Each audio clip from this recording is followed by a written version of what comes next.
Avec le nouveau Bigster, nous avons réussi à respecter très fidèlement les intentions manifestées avec le concept.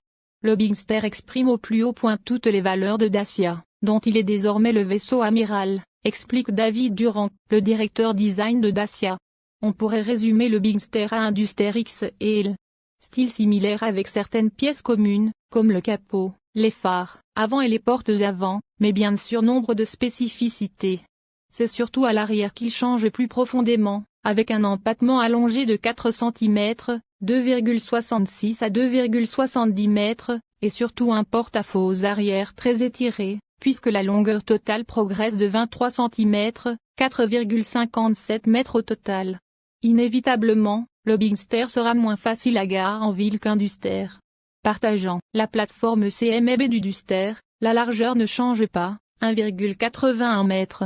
En l'admirant en détail, le Bigster porte indubitablement bien son nom, sa calandre bien verticale, son capot long et droit et sa partie arrière massive lui procurent une présence plus grand 4x4. Pour le style, le Dacia pourra être commandé en version biton, toit noir, et avec une couleur rien que pour lui, le bleu indigo. Il repose, au minimum, sur des jantes de 17 ou 18 pouces d'origine, voire, en option, des 19 pouces. Avec ces nouvelles dimensions, le Bigster soigne les occupants arrière qui bénéficient d'une importante place aux jambes. Cela dit, le Bigster restera, sans doute, un modèle 5 places, Dacia laissant l'exclusivité des 7 places au Jogger. Par contre, c'est le coffre qui en profite, 667 litres sous le cache-bagages. L'espace est compartimenté par un plancher qui, si vous le désirez, peut cacher une vraie roue de secours. La banquette modulable 40/20/40, on peut abaisser les dossiers depuis le coffre, transforme le Bigster en petit fourgon, objet jusqu'à 2,7 mètres de longue. De série, il possède bien sûr les barres de toit modulables déjà connues chez Dacia. Un grand coffre donc, très utile pour les corvées, mais également pour les loisirs. Parmi les accessoires, Dacia lui dédie un pack slip adapté à ses dimensions pour le transformer en couchette mobile. Et avec le toit ouvrant, vous vous endormirez en regardant les étoiles. Dans l'esprit outdoor camping, Dacia a aussi prévu une tente adaptable à la partie arrière. Le Bigster devient aussi et surtout un meilleur cocon pour rouler loin et longtemps sans fatigue. Pour les passagers avant, 3 types de consoles centrales sont au programme, selon la version, avec, pour la première fois sur une Dacia, une console haute et un grand accoudoir intégrant un logement réfrigéré. Le siège conducteur bénéficie de réglages électriques. Le niveau sonore est promis bien moindre que dans le Duster, grâce à l'adoption d'un pare-brise acoustique et de vitres plus épaisses, mais aussi de la présence de plus de matériaux isolants au niveau des passages de roues et du compartiment moteur. Enfin, un grand toit ouvrant panoramique, 120 cm de longue, égaye pour la première fois l'habitacle d'une Dacia.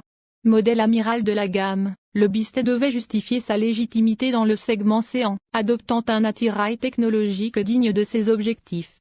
Pour la partie tableau de bord et multimédia, rien de neuf, on retrouve simplement les écrans digitaux de 10,1 pouces du Duster avec, dans le cas du système haut de gamme Media Navigation Live, une installation audio Arcami à 6 haut-parleurs.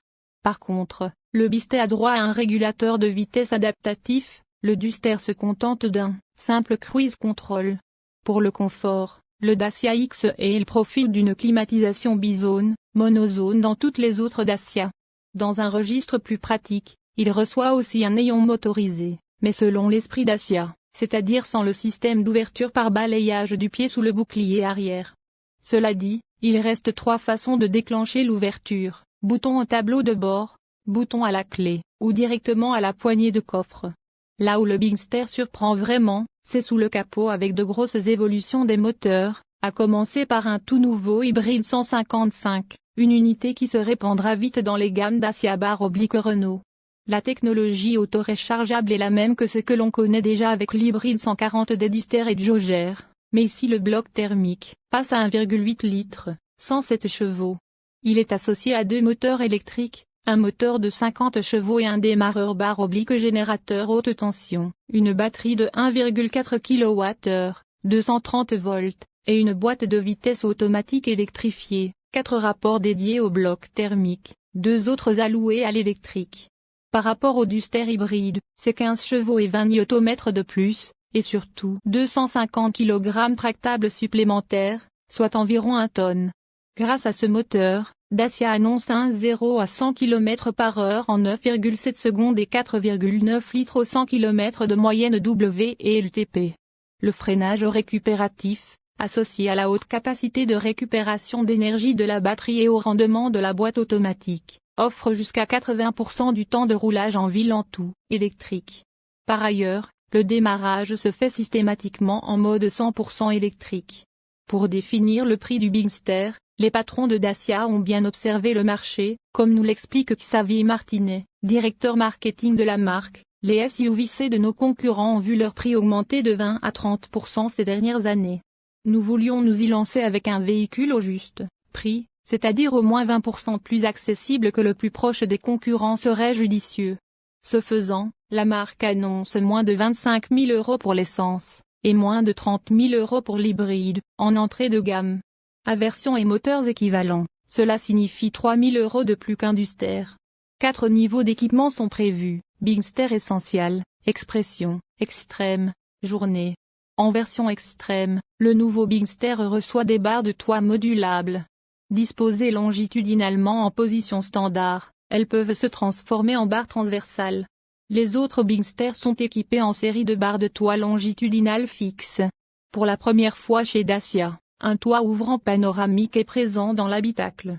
Disponible de série sur la variante Extreme et en option sur le Journée, il mesure 120 cm de long et peut s'ouvrir sur 35 cm, tout en pouvant s'entrebâiller.